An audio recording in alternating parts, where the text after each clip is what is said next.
നടൻ ദിലീപ് പ്രതിയായ നടിയെ ആക്രമിച്ച കേസിലെ അന്തിമവാദം എറണാകുളം പ്രിൻസിപ്പൽ സെഷൻസ് കോടതിയിൽ നടക്കുന്നതിനിടെയാണ് പ്രധാന സാക്ഷിയുടെ അന്ത്യം. കേസിൽ സാക്ഷി വിസ്താരം കഴിഞ്ഞ മാസം പൂർത്തിയായിരുന്നു.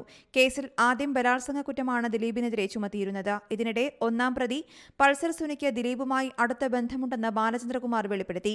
അന്വേഷണ ഉദ്യോഗസ്ഥരെ അപായപ്പെടുത്താൻ ദിലീപും സംഘവും നടത്തിയ ഗൂഢാലോചനയ്ക്ക് താൻ ദൃക്സാക്ഷിയാണെന്നും നടി ആക്രമിക്കപ്പെട്ട ദൃശ്യങ്ങൾ ഒരു VIP വഴി ദിലീപിന്റെ പക്കൽ എത്തിയിട്ടുണ്ടെന്നും ബാലചന്ദ്രകുമാർ വെളിപ്പെടുത്തി. ഇതോടെ ഇദ്ദേഹത്തിന്റെ മൊഴി ഫസ്റ്റ് ക്ലാസ് ജുഡീഷ്യൽ മജിസ്ട്രേറ്റിന് മുന്നിൽ രേഖപ്പെടുത്താൻ എറണാകുളം CJM കോടതി നിർദ്ദേശിച്ചു.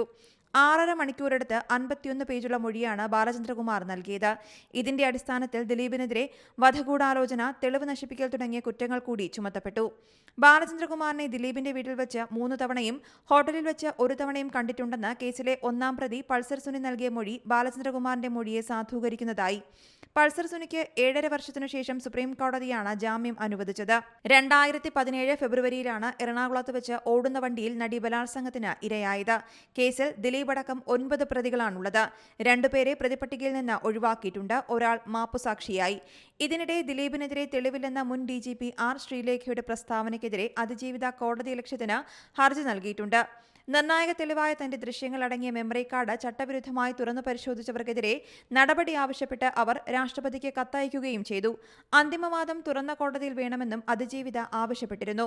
ജനുവരിയിൽ കേസിന്റെ വിധി വരുമെന്നാണ് പ്രതീക്ഷിക്കുന്നത്.